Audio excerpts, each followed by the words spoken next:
किया। इनका नाम ही गरवा, गरवा गरवा गणपति उनका नाम दिया है।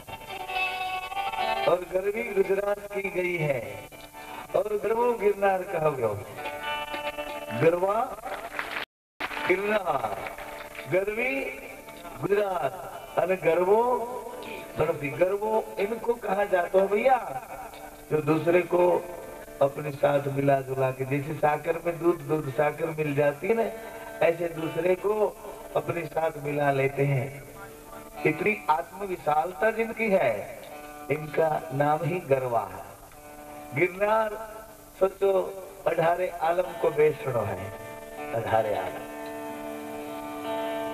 वहां जाके देखो तो जैन का तीर्थंकर है, नेमनाथजी महाराज है। वहां जाके देखो तो अवतार चरित्र में भगवान रामा अवतार के वहां अवशेष है, वहां सीता वन है, वहां भरत वन है। देखो, और भगवान कृष्ण जब अजमल जी महाराज उसको यहाँ ले आए ने मरुधरा में, तो बड़े भैया बेचैन हो गए। दाऊ जी चले, बलराम जी चले गिरनार में, और वहां जाके तपस्या करने के लिए बैठ गए। तो गरवा है, वहां एक पैगंबर है, वहां तीर्थंकर है, और वहां अवतार भी है, और 18 आलम को विश्राम स्थान है। सबको अपनी गोद में संभाले तो वही गिरनार है। ऐसे हमारी गुजरात भी ऐसे सूर्य पुत्री है, यमुना जी की बहन है, ताप्ती उनका नाम है, करोड़ों लोगों को रोजी रोटी दे रही है। गुजरात गर्वी है, मगर सूरत से ही गुजरात गर्वी है। ये तो गुजरात सबको कहा जाता है, मगर सूरत से ही गुजरात गर्वी है। सूरत से देव भूमि है, ऐतिहासिक भूमि है। ऐसो गर्वो गिरनार है, ऐसी गर्वी गुजरात है, ऐसो हमारो गर्वो गणपति है। हृदय 62 पर आप आके बैठे बाबा, हमें प्रायश्चित करना है। हम इकरार करने के लिए इधर बैठे हैं। इकरार किनका इकरार करोगे? बंदी छोड़ सदगुरु को साथ रख के, बाबा जी के चरणों में बैठ के, आत्मा की परमात्मा साथ सगाई जुड़ी हुई है, उनको ख्यालों में भर के इन जीव सृष्टि में आके हमने किए हुए कर्मों, जो कर्म में कोई ऐसा कर्म है वो बार बार हमें विचलित करता है, वो कर्म में कोई ऐसा कर्म है हमारे आत्मा की उन्नति को रुक देता है, ऐसा कर्म। और वो सब कर्म आंखों से बाहर निकल जाते हैं। आंखों से कैसे? रो रो के इनको बाहर निकालने हैं, रो रो के। पाप धारो प्रकाश जाडेजा हो गयो ने, जाडेजो पीर हो गयो ने। तोरल त्रण नर तारियान सासतियो सदीर, पण जे असल जगनो चोलचो हो इन पलमा की धोपीर। इनके पास कोई जादुई शक्ति थी? नहीं नहीं, कोई जादुई करामत नहीं थी, किंतु इनके पास अचल अटल विश्वास था अपने गुरुओं का। और जैसल जी को बोल दिया कि मुझे पूरा विश्वास है कि तेरा नाव ये सागर से तर जाएगो, ये समुद्र के पानी से तर जाएगो नहीं, ये भवसागर से भी तेरा नाव तर जाएगो। जा, भवसागर से भी तर जाएगो और ये पानी से भी तर जाए। गणपति महाराज ने गामडाना हमारा देशी माणसो આવી રીતે બનાવે છે। ગરવા ગરવા પાટે બિરાજ। और यहाँ राजस्थान प्रदेश में भी गणपति को मनाते हैं। ओ मेरे प्यारे गजानंद आई जो,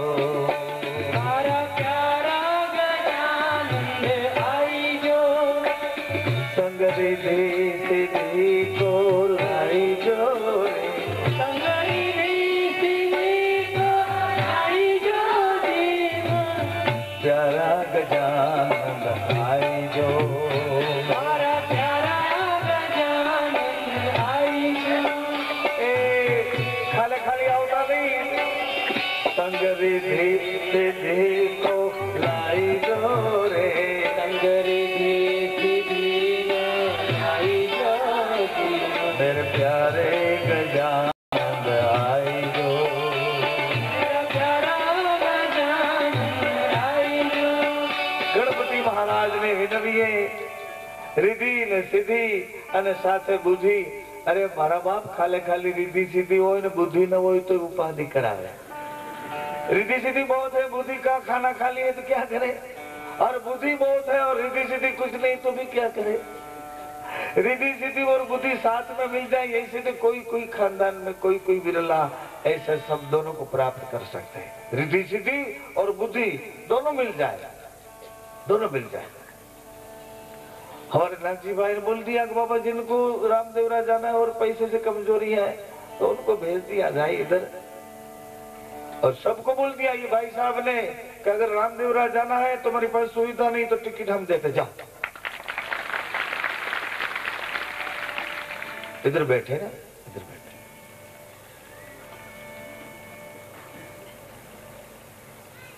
संग रिधि सिद्धि को लाई जो, रिधि सिद्धि होवे और बुद्धि ना होवे तो क्या करे भैया. और बुद्धि बहुत है, बहुत बुद्धि है, लंबी चौड़ी बुद्धि है, मगर खिजा खाली तो क्या करे. रिधि सिद्धि वाले को बुद्धि वाले के पास जाना चाहिए और बुद्धि वाले को रिधि सिद्धि वाले के पास जाना, दोनों के विचार को शामिल करना चाहिए. और फिर इनका जो फल हुआ है और फल किसी को बांट देना चाहिए, फ्रिज में रख देना नहीं. अपन मार खा जाते हैं, इसका फल ले जाएंगे हम. अरे ऐसा न करो, फल लेके क्या करोगे, और फल है ले, और फल जो मिला है इनको बांट दो तो वो फल सुफल हो जाता है. सुफल बांट दो. अगर बाबा ने कुछ दिया है तो बांट दो, बांट दो. और कुछ नहीं दिया है तो मांगो. कैसे मांगोगे, या तो बिन मांगे मोती मिलते हैं भैया, और मांग के आटा भी नहीं मिलता, बिन मांगे मोती मिलते हैं. कैसे मांगोगे, सोचो भैया. मांगने का तरीका गुरु लोगों ने बताया हुआ है. मांगने का तरीका क्या है, मांगना है तो बाबा के चरणों में बैठ के कहता हूं, अगर तो मांगना है तो मांगो, मगर कैसे मांगोगे, कुछ है नहीं, कैसे मांगोगे. अरे मांगने का तरीका संत लोगों ने बताया हुआ है.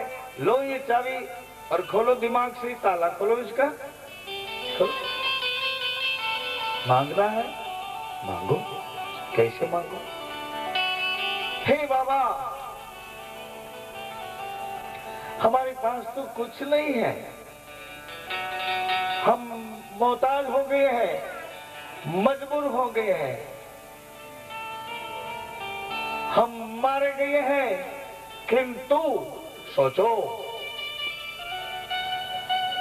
हमारी 7 पीढ़ियों में अगर किसी ने किसी को कुछ दिया है, हमारी 7 पीढ़ी में किसी का पुण्य जमा है, उनके नाम पे हमको कुछ दो, हम वापस कर देंगे. अगर मांगना है तो ऐसे मांगो. हमारी 7 पीढ़ियों में किसी ने कुछ तो किया है, जो कुछ पुण्य किया है, जो दान धर्म किया है, जो सत्कर्म किया है, जो सेवा टैल परमार्थ किया है, उन 7 पीढ़ियों में किसी ने जो कुछ किया है उनके नाम पे हमको कुछ दो, इनके नाम पे नहीं. ये चारों ओर प्रपंची और माया की जाल बिछा रहे हैं, इनके नाम पे नहीं, उनके नाम पे दो जिनकी पीढ़ी में हम पैदा हुए, हमारी 7 पीढ़ियों. ए माताओं गुजराती में कहो, हे भगवान અમારી પાસે તો કઈ નથી, પરંતુ અમારી 7 પેઢીઓમાં કોઈએ જો કઈ સત્કર્મ જમા કર્યું હોય, કોઈએ પુણ્ય કર્મ જમા કર્યું હોય તો એના નામ ઉપર અમને કંઈક આપો, અમે વળી પાછો સત્કર્મ કરીને જમા કરી દેશું. ये मांगने का तरीका है तरीका है। अजमल जी महाराज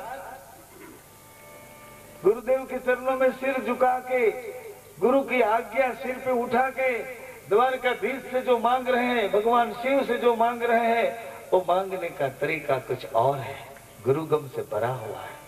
वो भी अपन देखेंगे। अब तो मनाए, गणपति को मनाए, रिद्धि सिद्धि बुद्धि ये तीनों को ठीक से दो। अगर नहीं देना है तो आपके चरणों में रखो, बस कुछ नहीं देना, आपकी निगाह रखो। आइए, शरीर के दाता है, शरीर के अधिष्ठाता है, शरीर के अधिष्ठाता विष्णु रूप गणपति है, इनको मनाया तो देखिए जरा आगे इस शरीर के साथ जुड़ी हुई इंद्रियों का अधिष्ठाता कौन है, इंद्रियों का कंट्रोलर कौन है? शरीर का कंट्रोलर गणपति है, तो इंद्रिया है, इनके कंट्रोलर कौन है? कौन है? आइए उसको भी मनाए। मंगल मूर्ति मारुति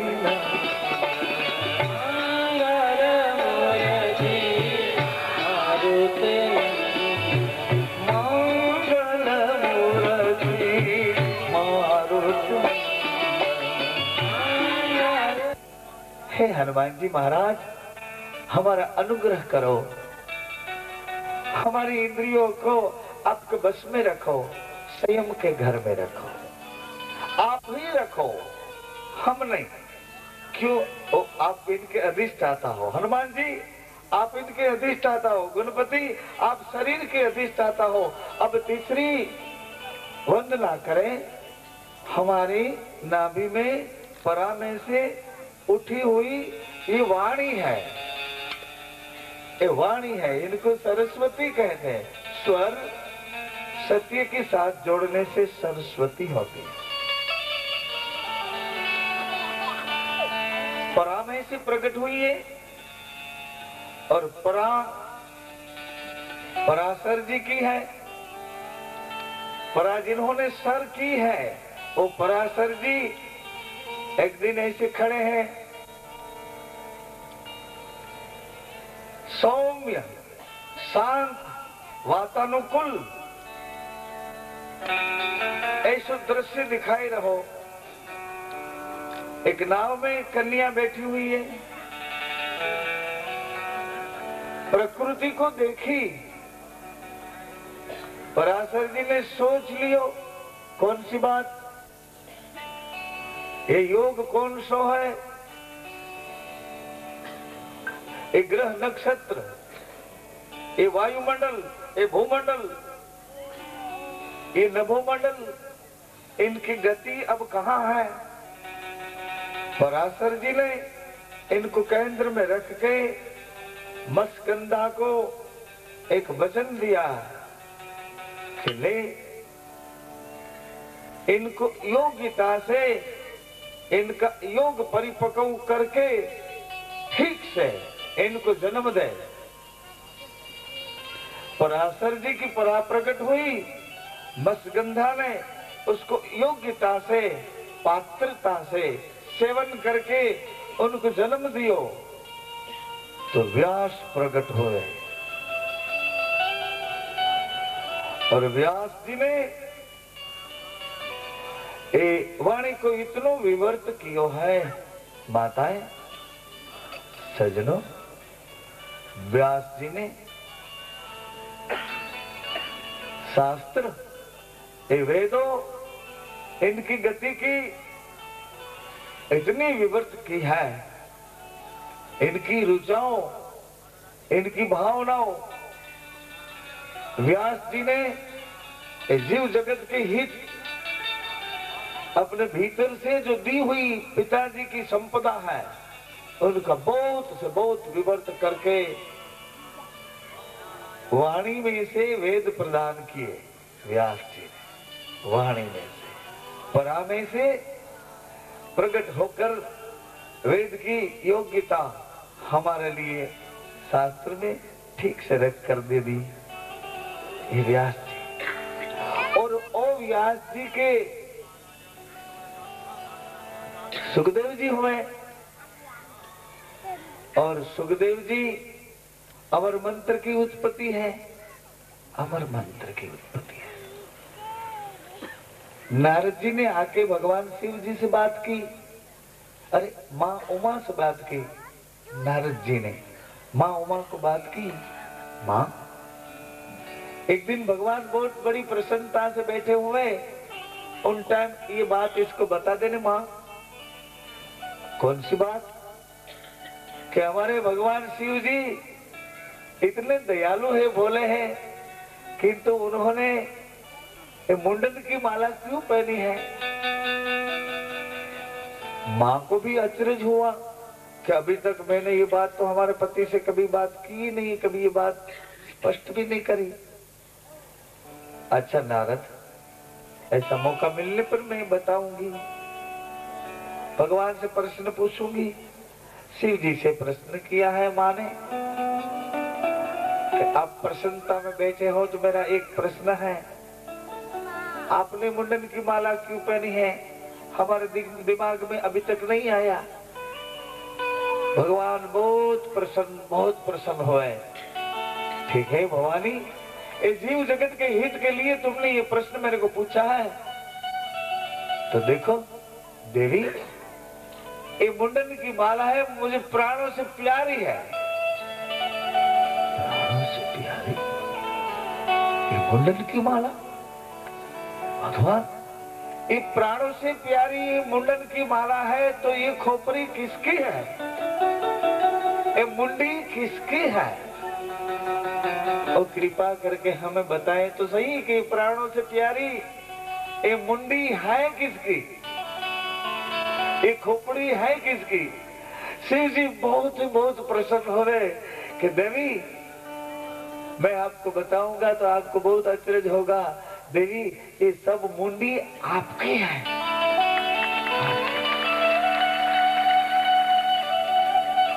ये सब खोपड़ी आपकी है।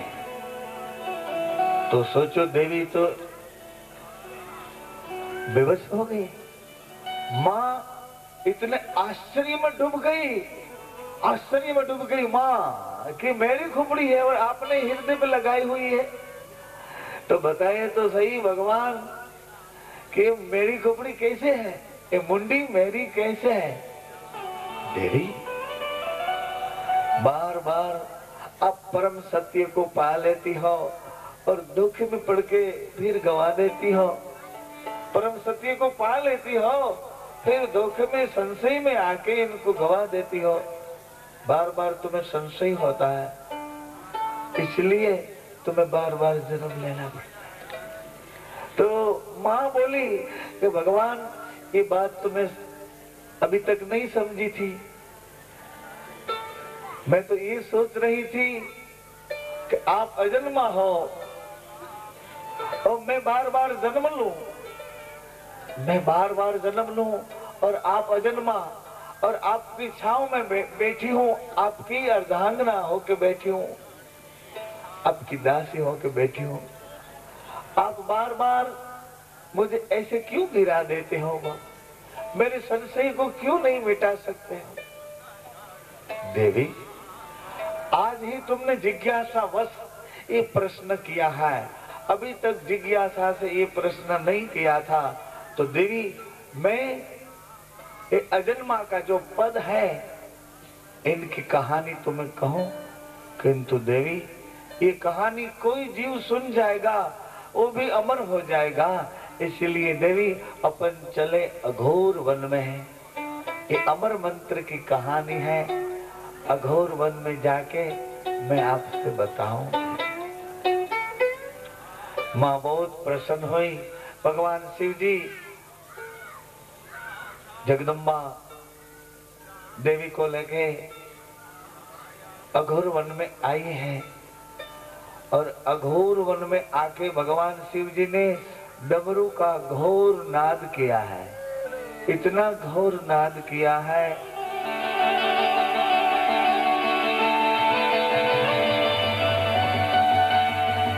सोचो प्राणी मात्र जंगल में से भाग छूटे, और जो नहीं भाग सकते थे वो अपना शरीर छोड़ के भाग गए, मर गए।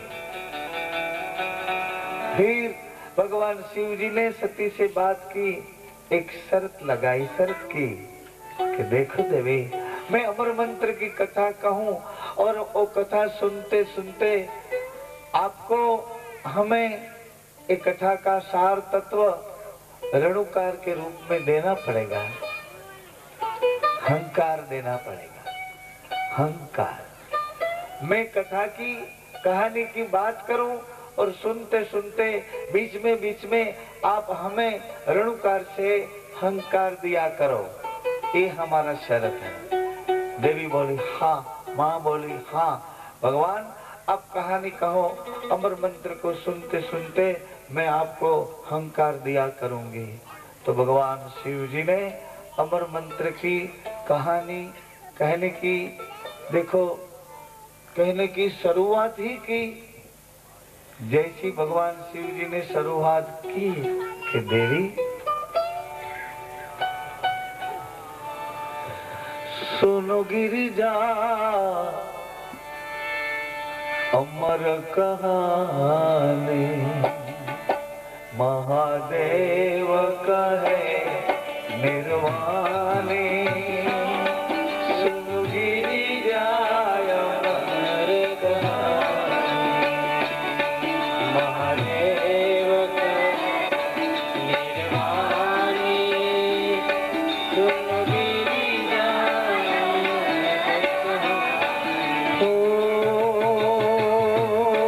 सुनो गिरिजा अमर कहानी, सुनो गिरिजा महादेव कहे निर्वाणी। सुनो गिरिजा अमर कहानी, महादेव कहे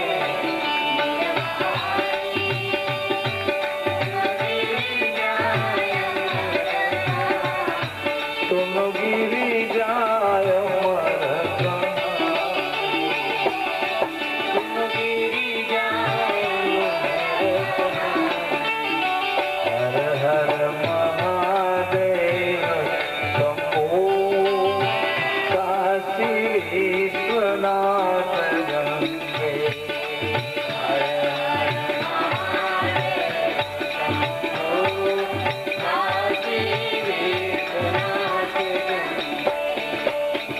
काशी विश्वनाथ गंगे, काशी अमरनाथ गंगे।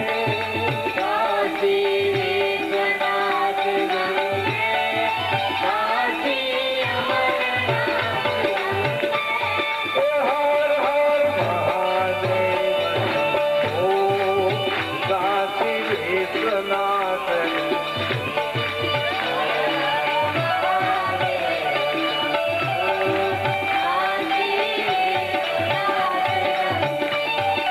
काशी विश्वनाथ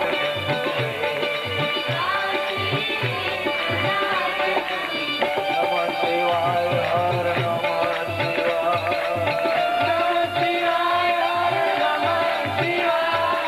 हर हर बोले नमः शिवाय। ओ नमः शिवाय शिव नमः शिवाय।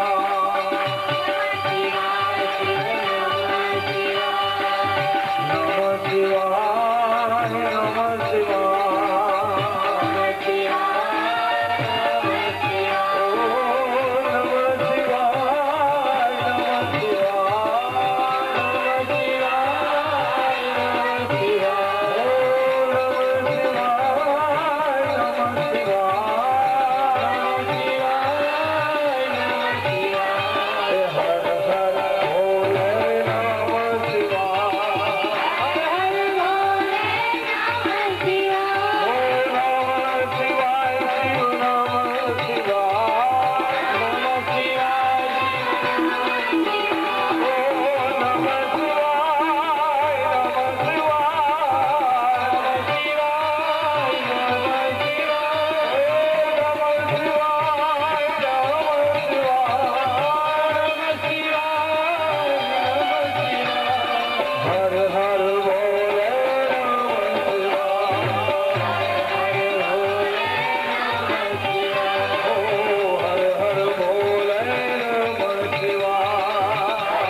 शिव जी अमर मंत्र कह रहे हैं और मां को समाधि लग गई, हंकार देना विस्मृत हो गया।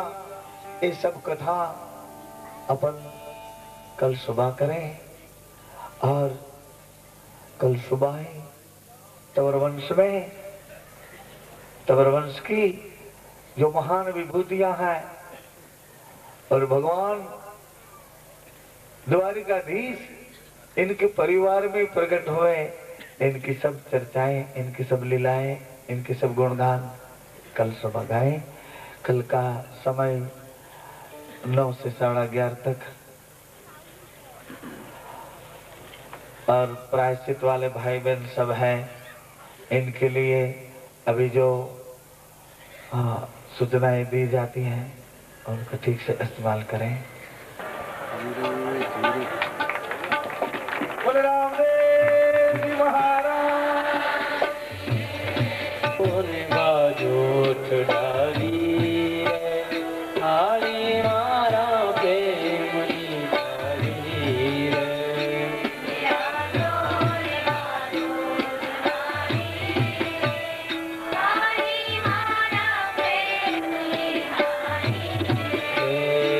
विराजो ने बाजोठ डाली रे, हारी मारा प्रेमनी डाली रे।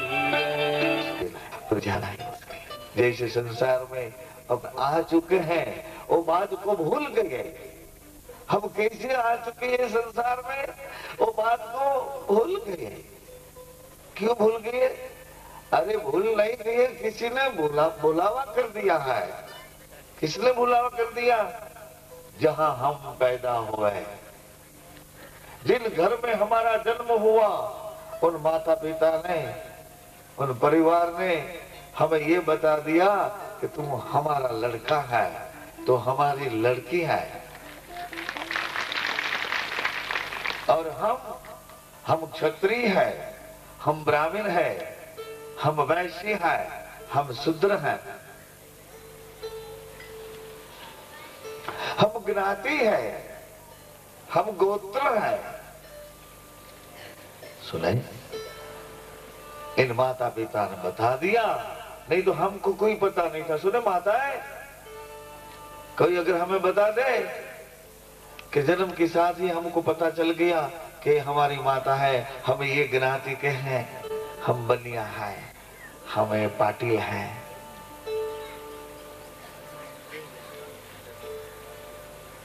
बताइए किसी को पता है? हम जब पैदा हो गए तब क्या पता था?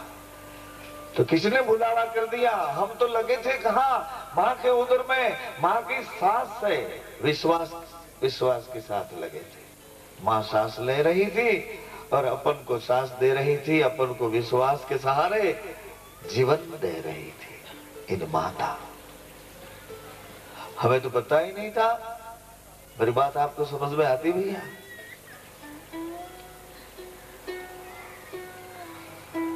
इसलिए मैं भाषा बोल रहा हूं।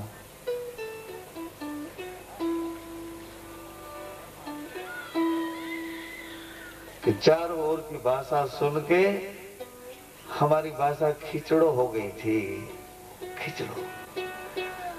खिचड़ो बनाए, खिचड़ो जुदा जुदा अनाज लई एम जामनगर जिल्लाની ભાષા, રાજકોટ जिल्लाની ભાષा, ભાવનગર जिल्लाની ભાષा, મહુવા ડાઠા એ બાજુ એમ ઓખા બરાડી એ બાજુ એમ કરતા કરતા ગુજરાતની ભાષા, સૌરાષ્ટ્રની તળપદી ભાષા, કચ્છની ભાષા, મારવાડની भाषा, इन सब भाषाओं को सुन सुन के हमारी भाषा खिचड़ो हो गई थी। इसीलिए मैं हिंदी बोल रहा हूँ। हिंदी इसीलिए बोल रहा हूँ। तो खिचड़ो किसको बांटो? खिचड़ो तो जिसकी तासीर हो वो खिचड़ो खा सके, दूसरे लोग खिचड़ो नहीं खा सकते। हाँ भाई, जेनी तासीर हो एने खिचड़ो हजम थाय, एमां तो तेल नाखવું પડે તલનું, એટલે તાસીર વિનાને खिचड़ो हजम न थाय। એટલે मैं सोच रहा था रास्ते में, मैं बोलता हूँ और मेरी कैसेट सुनता हूँ तो मैं नाराज हो जाता हूँ कि ये रफ भाषा कहाँ से लाया मैं। रफ भाषा हो गई थी मेरी, बिल्कुल सही कहता हूँ। बाबा के दरबार में मुझे ही देख लो और मुझे ही सुन लो, मैं खुद प्रायश्चित कर रहा हूँ, आपको तो मैं बनावट कर रहा हूँ। प्रायश्चित तो मैं कर रहा हूँ। अगर मेरा ये प्रायश्चित देख के आपके दिल और दिमाग में ऐसा हो जाए कि प्रायश्चित करने तरीका है, तो आप करें कोशिश से। प्रायश्चित तो मैं करने आया हूँ। सही कहता हूँ, बिल्कुल सत्य ही कहता हूँ कि मैं प्रायश्चित के लिए बैठा हूँ। क्यों? मेरे पास समय कम है, आप लोगों के पास समय बहुत है, मेरे पास कम समय है। और कम समय में जो दम है वो आदम के लिए, जो सांस है विश्वास के लिए, जो जीवन है, जो कर्म है, जो धर्म है, वो बाबे के चरणों में, इनके दिल दिमाग में हमारा प्रति ऐसा लगे कि हमारा एक छोरा है, हमारा एक टाबर है। बस मेरी बात सुनी आपने। आपका लड़का अगर देहातों में से, गांव में से भाग के सूरत आ गया और वहां आके अब्जोपति हो गया, करोड़पति हो गया, तो जब अपने वतन में आता है तो इनके माता पिता को कैसा लगता है कि हमारा लड़का है ना? लगता है ना? इनके माता पिता को हमारा लड़का आया, कितना बड़ा हो गया, कितने पैसे वाला, कितना बंगला, कितने लोग इनको मानते हैं, कितना ऐसा हो गया, कितना ऐसा। और अगर आपका लड़का भाग के कहीं चोरी डकैत करके जेल में फंस गया तो फिर पेपर में आउट हो, तो इन पेपर वो माता पिता को बताए, वो माता पिता क्या कहेगा कि हमारा लड़का है। आए बाबा बता रहे। बोली रामदेव जी महाराज की जय। अजमल घर अवतार की जय। राम राजकुमार की जय। जय बाबा।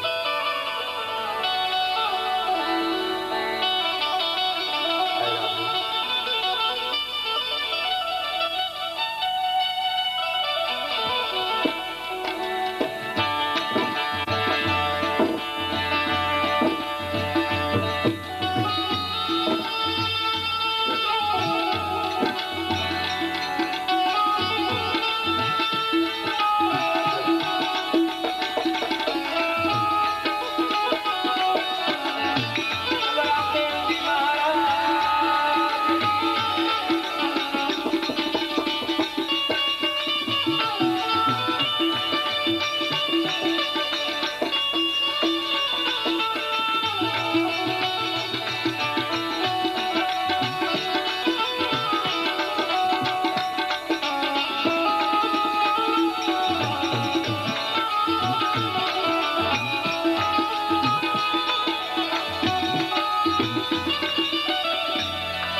इसलिए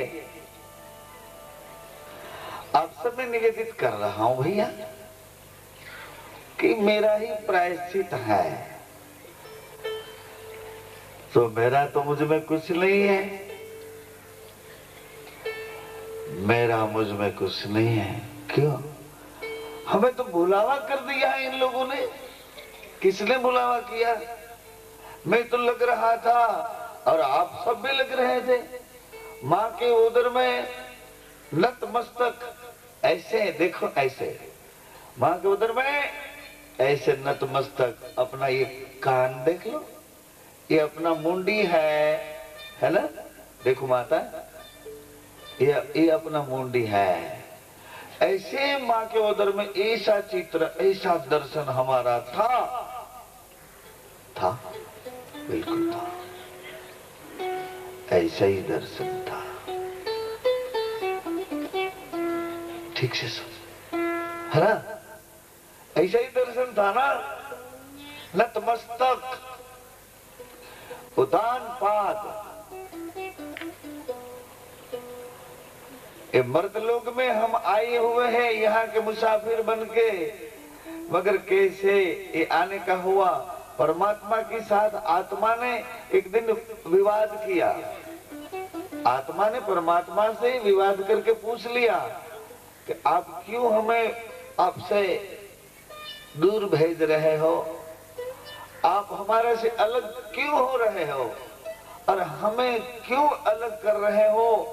परमात्मा ने कह दिया कि भाई मैं तेरे को अलग नहीं कर रहा हूं, तेरे को दूर नहीं भेज रहा हूं, मैं तेरे को मेरा ही आनंद जो है, निजी स्वरूप का जो आनंद है वो मैं तुझे दे रहा हूं, इसलिए मैं तुझे थोड़ा मेरे से अलग कर रहा हूं। तो आत्मा ने बोला मैं आपसे अलग होके क्या करूं? परमात्मा ने बोला तू मेरे से अलग होके एक काम कर। कौन सा काम करूं? तू मेरे से अलग होके मर्त्यलोक में जा और मनुष्य का शरीर ले। आत्मा ने बोला मर्त्यलोक में जाऊं, मनुष्य का शरीर लूं, मगर वो कैसे मिलेगा? कैसे मिलेगा? परमात्मा ने बोला भाई तेरे को तपस्या करनी पड़ेगी। आत्मा ने बोला मैं तपस्या कैसे करूं? मैं तो आपसे कभी भिन्न हुआ नहीं, आपसे जुदा अलग हुआ ही नहीं, तो तपस्या कैसे करूं? परमात्मा ने बोला तू ऐसा काम कर, तू मर्त्यलोक में जा, किसी माता पिता की इच्छा में जा और इनकी इच्छा में से रक्त बूंद में जा और इनकी उदर में जाके पूरे 9 मास तक नतमस्तक होके तपस्या कर। वहां से तू तू तू तू तू तू तू तू तू ऐसा कह के मेरे को पुकार। और इन पुकार में देखो भैया, पुकार में क्या होता है? तू तू तू तू तू तू ऐसा पुकार किया ना हमने, तो एक जल की बिंदु में से हमारी मुंडी हुई, हमारी आंखें हुई, हमारी नासिका हुई, हमारा मुंह हुआ, हमारे पूरा बदन एक जल की बूंद में से तू तू तू तू तू तू तू आकाश लिया भगवान ने, प्रकाश दिया, श्वास की घर दी, जल और ये पृथ्वी, इन पांचों को अपनी नाभि में से विश्वास के साथ जोड़ दिए और पूरा शरीर हो चुका। बाद में हमारा जन्म हो चुका और जन्म होते ही अपन जो सांस आई है ना, और सांस के साथ रणुकार नाद आया और ओ नाद में अपन रोने लगे। देखो सब लोग रोए हैं तो कैसा रोए? कोई आ आ आ आ ई ऊ ऊ ऊ यू यू यू ऊ ऊ ऊ ए ए ए और आ ई ऊ ए औ औ अम आ। इतनी स्वरों में रोए हुए हैं। ये व्यंजन है रोने का। अकार, उकार और मकार, वहां से रणुकार पैदा हो चुका। अकार, उकार और मकार, इन प्रणों में से रणुकार पैदा हो चुका। रोने लगे। फिर माता ठीक से अपन को समझाने लगी, अपन को समझने लगी कि क्यों रोता है। पहले तो समझना मुश्किल है। हम आपको उपदेश देने के लिए तैयार हो जाते हैं, मगर आपको कितना कष्ट है वो समझने के लिए हमारे पास कुछ नहीं है। रोने लगे तो माँ अपन को समझने लगी कि क्यों रोता है। भूख लगी पेट में, ले तुझे पेट भरा दो। ठंडी लगता है, ले तुझे चदरिया गुदड़िया उड़ा दो। कंपन लगता है, दूध भारी लगता है, ले मैं थोड़ा आहार में चेंजेस कर दूं। माँ अपन को सोचती है और समझती है, समझ के अपना पूरा पोषण पालन ठीक व्यवहार से करती है। आगे चले। फिर माँ को ऐसा हुआ कि ये तो मेरा लल्ला है, ये तो मेरी औलाद है, मेरा बच्चा है। पिता को ऐसा लगा है कि तो मेरी बूंद है, मेरा ही। खुद को ऐसा लगा कि सोचो मैं ही हूं।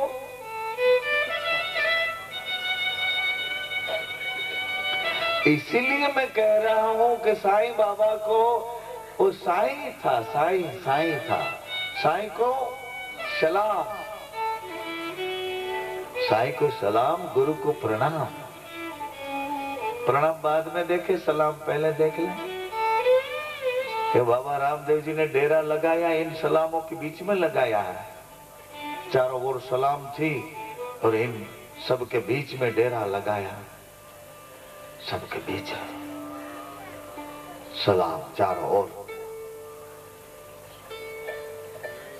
इन सबके बीच में आके डेरा लगा दिया और सबको निर्भय, सबको अभय बना दिया। अभय भी बना दिया और निर्भय भी बना दिया। उन्होंने कह दिया कि हमारे धर्म, नीति, न्याय, विश्वास, वफादारी, इन 5 मुद्दे, इनको सत्यता से अगर आप पालन किया करो तो हम कोई भी क्षण में आपकी हर बात की सुरक्षा करेंगे। ऐसा हमारा ऐलान है, ऐसा हमारा संदेश है। जो रामा अवतार में रामदेव जी ने किया था, वही रामदेव जी, वही राम बन के उन टाइम क्या कह रहे थे कि रघुवंश की जो मर्यादा आप लोग करेंगे तो कोई भी क्षण में हम आपकी सुरक्षा के लिए तैयार हैं। उन टाइम एक अश्व के भाल में ऐसा लेख लिखवा कर भगवान ने अश्व को छोड़ा था। चारों ओर अश्वमेध यज्ञ का घोड़ा घूम रहा था। इनकी भाल में एक लेख लिखा था, अगर रघुवंश की मर्यादा तुम करोगे तो रघुवंश तुम्हारे लिए हर पल हर क्षण तुम्हारी सुरक्षा के लिए तैयार है। वचनबद्ध रघुकुल रीत सदा चली आई। हम वचनों से बंधे हुए हैं कि अगर रघुवंश की जो मर्यादा का पालन करोगे, अगर रघुवंश की मर्यादा का पालन नहीं करना है तो आ जाओ हमारे सामने, तुम्हारी ताकत, तुम्हारा बल दिखाओ। हम धर्म की रक्षा के लिए हैं। रघुवंश पूरे धर्म की रक्षा के, धर्म को ही शासन सोचो, संपूर्ण धर्म को ही शासन रघुवंश। उन्होंने उन टाइम लिख दिया लेख, अश्व के भाल में इधर लेख मारा था और घोड़ा घूम रहा था। घोड़े पर कोई बैठा नहीं था, कोई नहीं बैठा था। घोड़े पर छत्तर लगी थी ऐसी और घोड़ा घूम रहा था। है कोई रघुवंश के सामने ललकार करे ऐसा है कोई? सब लोग रघुवंश की मर्यादा को सोचने लगे, समझने लगे। राम सरीखा तो कोई राजा नहीं, खुद भगवान ही है, स्वयं ही है। पूरा उन टाइम अश्व पे, घोड़े पे नहीं बैठ सके। क्यों? प्रजा के, लोगों के एक मत के लिए। मर्यादा लोगों के हृदय में बैठे और राम का स्थान लोगों के हृदय में बैठ जाए। राम का स्थान तो बैठ गया, मगर लोगों ने बोला सीता जी को हम हृदय में नहीं बिठाएंगे, क्योंकि रावण के घर, रावण के वो भूमिका पर सीता जी जा चुकी है, इसलिए हम उसको स्वीकृत नहीं करते।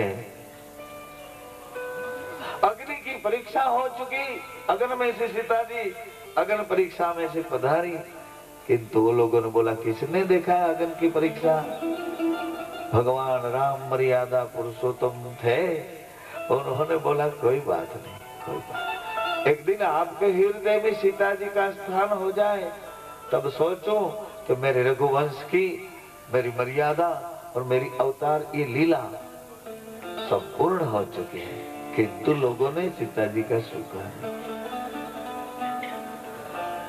मर्यादा पुरुषोत्तम उन टाइम घोड़े पे नहीं बैठ सके। मैं ये बात तो बाद में कहूंगा, लंबा चौड़ा इसका इतिहास है। किंतु भगवान को अश्व पर बैठने नहीं दिया रामा अवतार में, और ये कलयुग में बाबा रामदेव जी को अश्व पर से नीचे उतरने नहीं देते हैं। उनको बैठने नहीं दिया और इनको नीचे उतरने नहीं देते। क्यों? घोड़े पर से नीचे उतरे, इनमें तो कई चिल्ला चिल्ला के, हिला हिला करके पुकार करते हैं, बाबा बचाओ बचाओ। रात दिन घोड़े पर बैठे ही बैठे हमारा बाबू थक नहीं गयो हो। रात दिन घोड़े पर बैठे, हाथ में भाला और जहां से पुकार आई वहां दौड़े, जहां से पुकार आई वहां दौड़े। उनको घोड़े पर बैठने नहीं दिया इन लोगों ने, और इनको घोड़े पर से नीचे उतरने नहीं देते हैं लोग। क्यों? इतनी शिकायत है, इतनी फरियाद है, इतना पुकार है, इतना आराध है। सब लोग दुखों के लिए नहीं रोते हैं, कोई भीतर से भाव से भी रोते हैं, भाव से भी पुकार रहे हैं। हमारी धर्म सभा, हमारी गत गंगा बाबा जी को धर्म का संदेश और धर्म के आह्वान के लिए भी पुकार रहे हैं। आइए बाबा जी, हमें कुछ राह दिखाएं, हमारी पर कुछ निगाह करें, हमारी पर करुणा की दृष्टि करें। इसलिए तू कर रहा था, उसको बुलावा लगा दिया। किसने? माँ ने सोचा मेरा है, पिता ने सोचा मेरा है। फिर उन्होंने दिखाया कि जो मेरा भाई लगता है ना, वो तेरा चच्चा होता है। माँ ने बताया कि मेरा भाई लगता हो, तेरा मामा लगता है। फिर पिताजी ने बताया, माताजी ने बताया कि तेरा भाई इनका मामा लगता है, मेरा भाई इनका चाचा लगता है। आगे आगे का जो संबंध है आप और हम उठा रहे हैं वो तो आपको पता है। ये सब बुलावा कर दिया। तू कर रहा था वो बात किसी ने बताई? हाँ, कोई माँ ने बता दी है, कोई ऐसी माँ इन्होंने बता भी दी है। एक मैनावती करके माँ थी, उन्होंने बता दी अपने बच्चे को, अपने लड़के को कि बेटा यहाँ तेरा कोई नहीं है, कोई नहीं है। मैनावती माँ थी, उसने अपने बच्चे को बताया।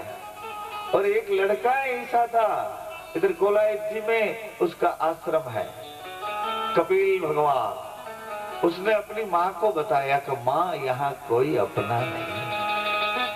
सांख्य योग में भगवान कपिल माँ देहूति को उपदेश कर रहा है, और एक माँ ऐसी मैनावती थी, वो अपने लड़के को दिखा रही है कि बेटा यहाँ कोई अपना नहीं।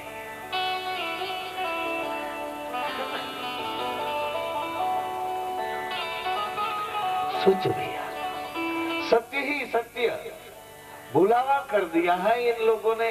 क्यों बुलावा कर दिया? उन्होंने अपने साथ स्वार्थ को जोड़ दिया, स्वार्थ को। क्यों? कि हम बड़े होंगे, बूढ़े होंगे, तब तो हमारा सहारा होगा। ऐसा स्वार्थ अपने में जोड़ा। हमारी वंशवेल और हमारा जीवन, इसका तू आधार है बेटा, हमारा कुल दीपक है बेटा। और इतना प्यार करने लगे, मगर सब प्यार मोह के वश में करने लगे। मोह बस, मोह तो बंधन होता है माताएं, बहनें, सज्जनों, मित्र। मोह बंधन होता है। मोह सकाम है ना, बंधन होता है।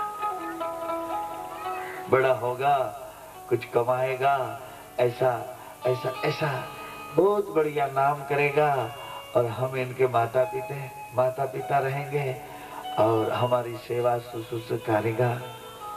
ऐसी कितनी लंबी चौड़ी आशा अपेक्षा और बच्चों पर रखते हैं माता पिता, हर माता पिता। तो धीरे धीरे करके माँ ने थोड़े घर के व्यवहार बताए, घर के संबंध बताए, और हम तो बड़े होने लगे। माँ थक गई, हमारी बुद्धि का ऐसा डेवलप होने लगा, बुद्धि धीरे धीरे विकसित होने लगी।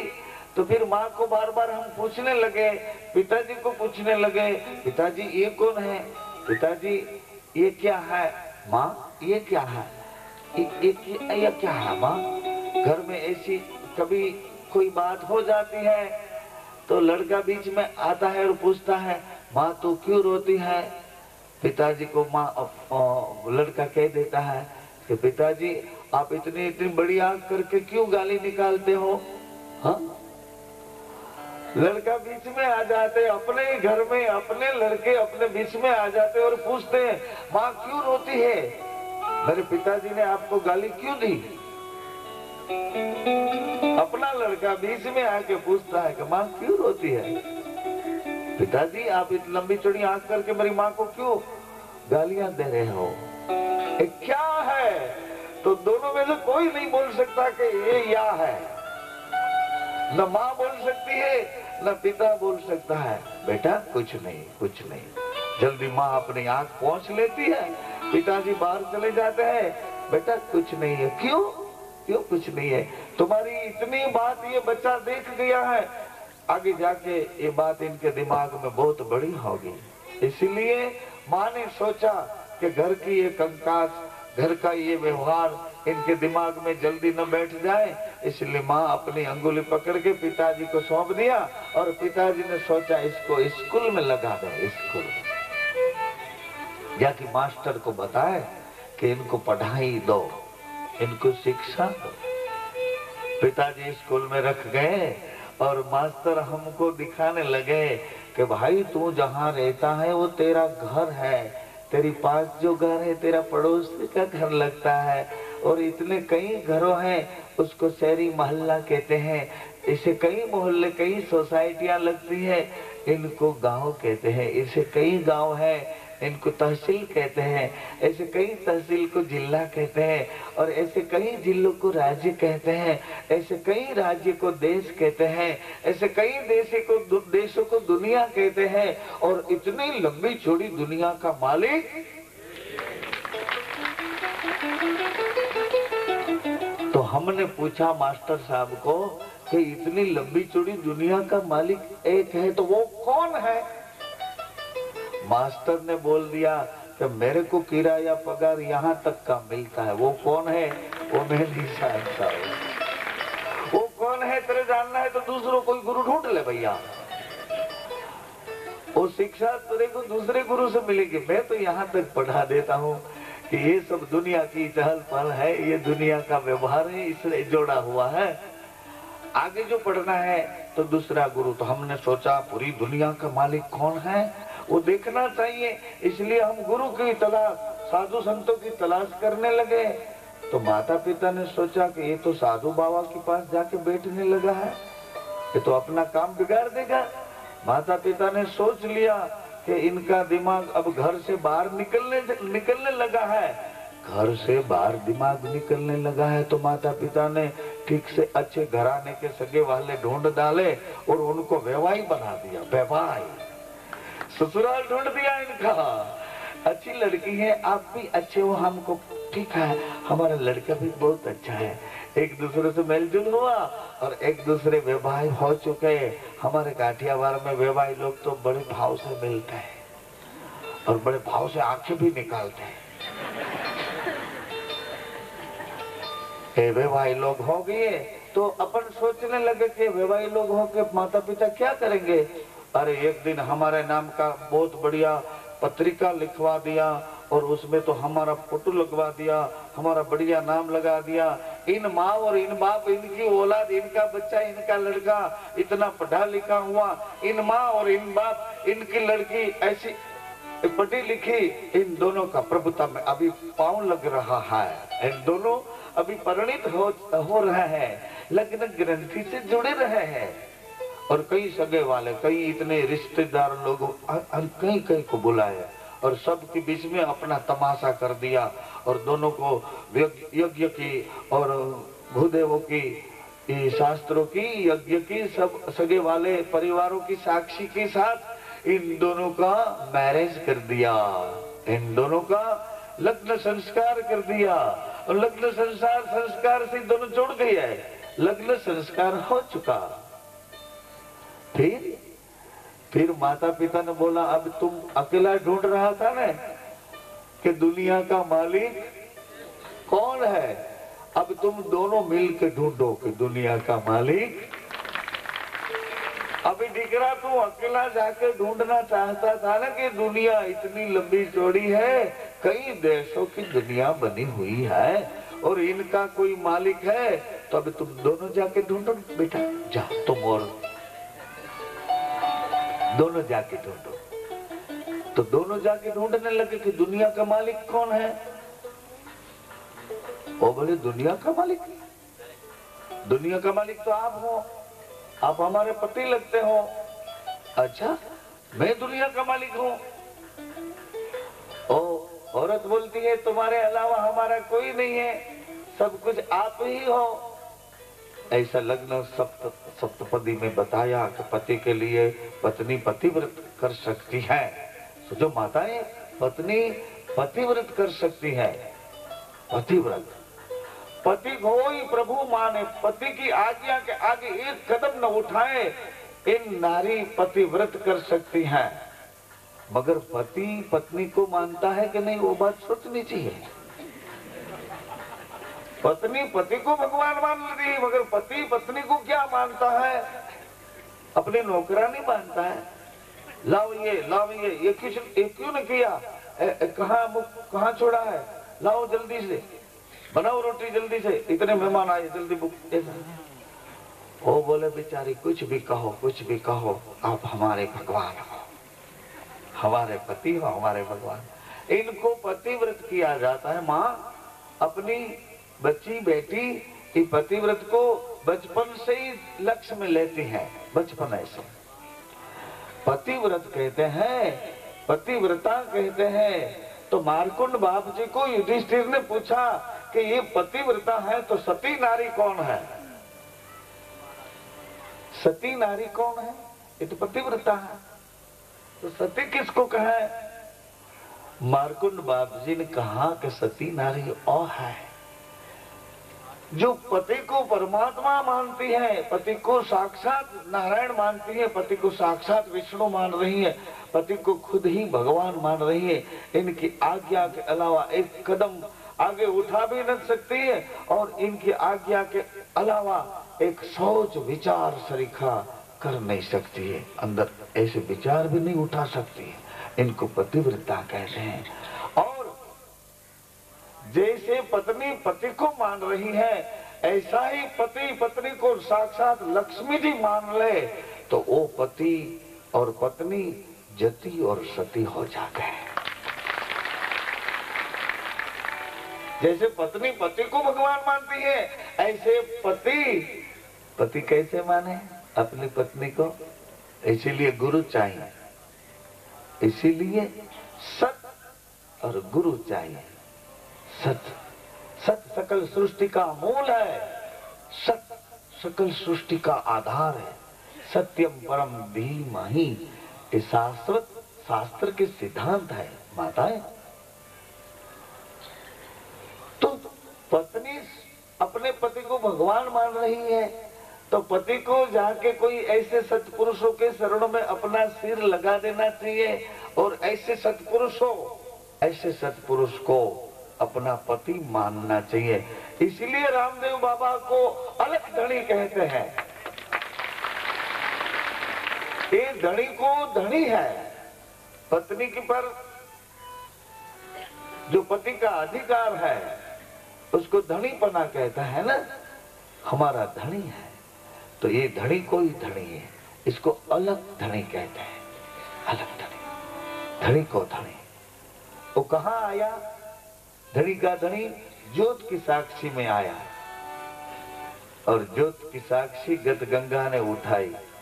जैसे इधर यज्ञ की साक्षी में बैठे थे ने कुटुंब परिवार, ऐसे ज्योत की साक्षी में सब गत गंगा बैठी। ईश्वरी तत्व के लिए आराधना